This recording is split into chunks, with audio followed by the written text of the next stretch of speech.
सुद्धा आशीर्वाद आहे विकासाबद्दल कटिबद्ध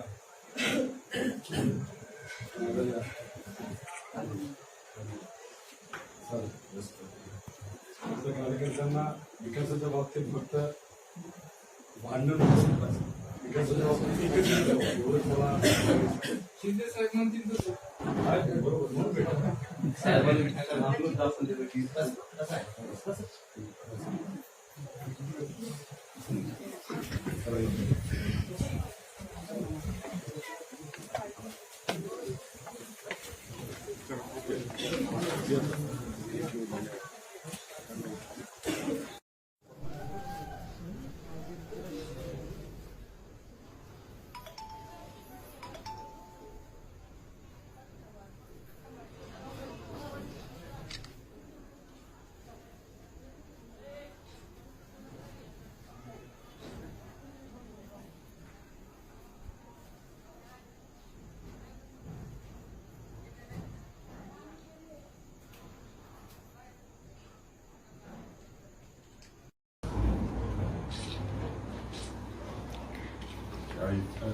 नमस्ते सुद्धा आशीर्वाद आहे विकासाबद्दल कटिबद्ध आहे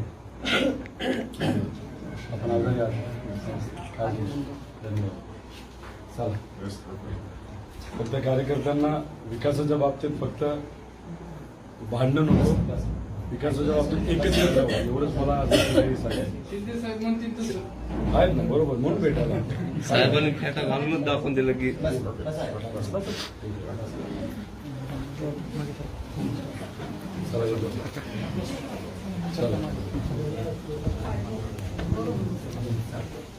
चलो ओके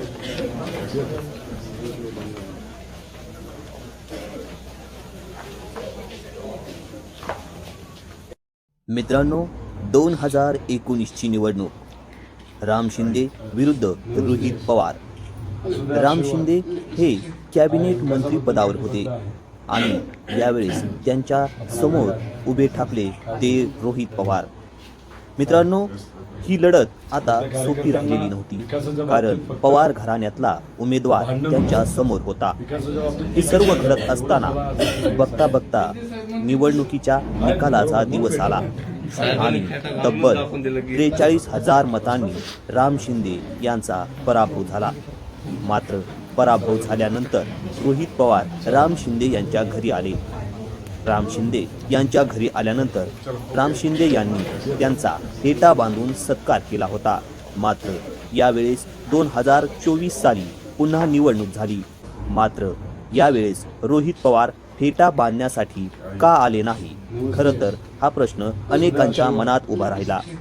मित्रांनो रोहितदादा पवार यांना 2019 साली जे मताधिक्य मिळालं होतं ते 43,000 मतांनी लोकांनी त्यांना निवडून दिलं होतं। पण यावेळेस चित्र खूपच बदललेलं दिसलं कारण रोहित पवार यांचा विजय अवघ्या 1243 मतांनी झाला होता।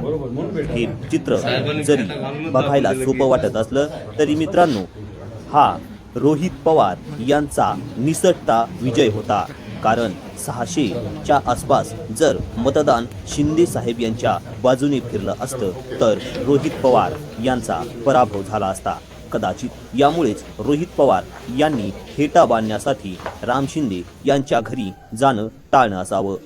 आपल्याला काय वाटतं हे आम्हाला कमेंट करून नक्की सांगा आणि अशाच नवनवीन व्हिडिओसाठी चॅनलला आत्ताच सबस्क्राईब करा. धन्यवाद.